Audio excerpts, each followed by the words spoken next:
I'm planning on kind of talking fast, and I may be sending you a letter with some additional questions. But I want to flash back maybe a couple of weeks ago, a month ago, where the Republican caucus met with the President at the White House. One of my colleagues, Reed Ribble from Wisconsin, who is the chairman of a new committee, new caucus that he created that I'm a member of, the Small Business Owners Caucus, some would say the Job Creators Caucus, got up and said, Mr. President, there's three things that those of us in small business are looking for. One is consumer confidence. Two is credit availability. And the third is certainty. We're looking for certainty so that we can plan. And that really would be the basis and the foundation for recovery. And I want to try to work through a couple of those. And I appreciated my colleague from California talking about housing. My background is in real estate and developing, and also in construction. My family has a ready-mix concrete company, and I own our gravel company and gravel sand company.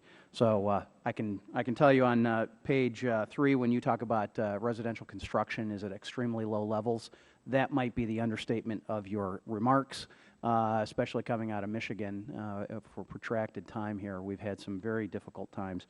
But I want to kind of focus in on some what I'm concerned about, consumer confidence, which you reference on page 3 of your remarks as well.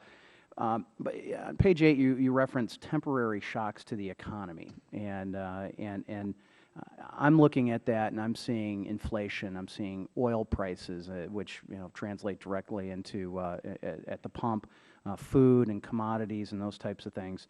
Then on page 4, you had also said that this rise in inflation is transitory, and you expect inflation to subside.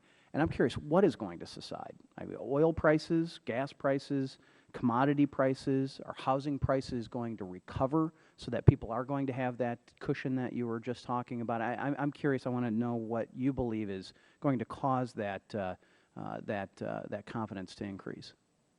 Well, on the question of inflation, we had substantial increases in oil prices earlier this year. There was about a $25 jump per barrel in oil prices after the Libyan revolution began. So oil prices were driven up about $10, $15 above where they are now. Since then, they have come down, gone sideways. So gas prices are down about 35 cents, something like that. So gas prices and oil prices were a very big part of the inflation that we saw, and that seems to be leveling off and coming down some. Same way with food. A lot of the increase in food prices had to do with bad weather, bad crops. There have been some expectations now of much bigger harvests, say in corn, which is driving down those prices. So we're going to see some relief in food prices as well. Okay. So sorry, I'm running out of time, and I want to quickly move on to. Sure. I understand where you're going. I do need to express, though. I was recently in Iraq and Saudi Arabia. I had a chance to meet with the oil minister in Iraq, Shahrastani, and the oil minister in Saudi Arabia.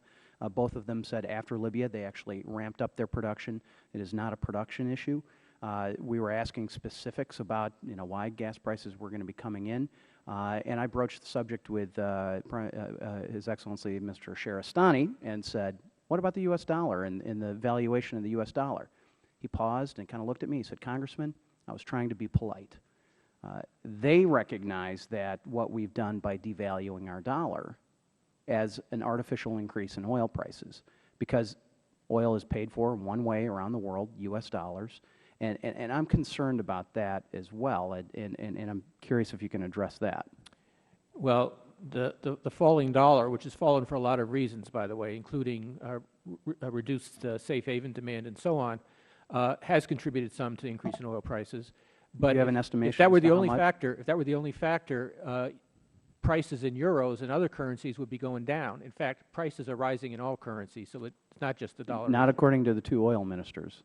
It's a fact that prices are rising in all currencies. Well, we can maybe address that in some of our dialogue. But I'm concerned. My wife is from Canada originally.